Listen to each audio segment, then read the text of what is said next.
7টা জিনিস আছে তার মৃত্যুর পরেও তাকে নেকি পৌঁছাতে থাকবে। আপনি যদি 7টার কোনো একটা কিছু এই জমিনে করে যান, তাহলে আপনার মরে যাওয়ার পরে ওই আপনার কর্ম আপনাকে নেকি পৌঁছাবে কবরে। 7টা এরকম কাজ আছে। সেটা কি? ওহিয়াফি কবরিহি, মানে আপনার কবরে আপনার নেকি পৌঁছবে। কি করলে? মান আল্লামা ইলমান, যেই ব্যক্তি কাউকে শিক্ষা দিল। মানে আপনি ছাত্র যদি তৈরি করতে পারেন, তাহলে এই ছাত্ররা যত নেকি করবে এই নেকি আপনার কবরে পৌঁছবে।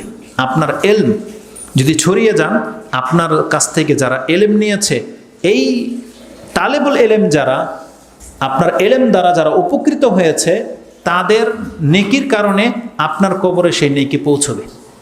এই জন্য আমাদেরকে ছাত্র বানাতে হবে, শিক্ষা দিতে হবে, বাচ্চাদের হোক যাকে হোক।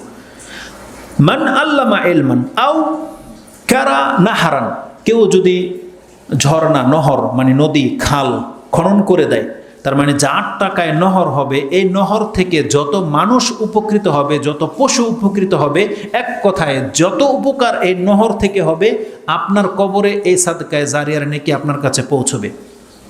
আও হাফারা বীরান, কেউ যদি কূপ খনন করে, কূপ। এখন আমাদের সমাজে কূপের প্রয়োজন নাই, তখন আমরা এটার এগেনস্টে কি বলতে পারি? কূপ সাধারণত পানির জন্য হয় না, তাই না?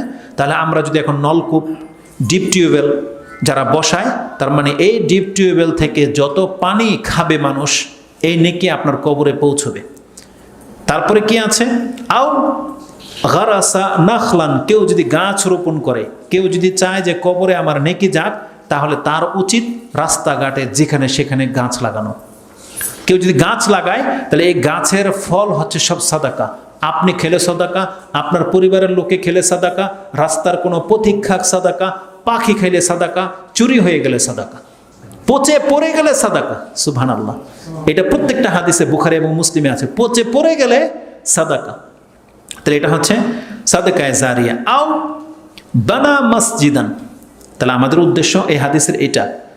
আর কেউ যদি মসজিদ বানায়, তাহলে এই মসজিদ যতদিন পর্যন্ত পৃথিবীর জমিনে টিকে থাকবে, তার মানে ততদিন কবরে সে নেকি পেতে থাকবে।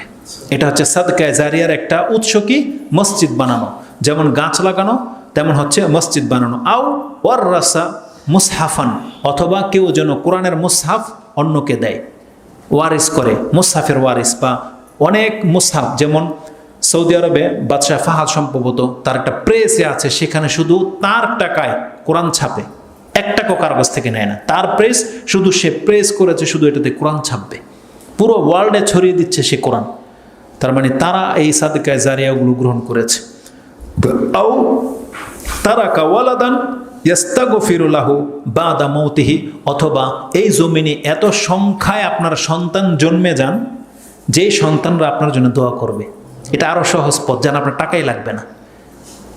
বিয়ে করেন, সন্তান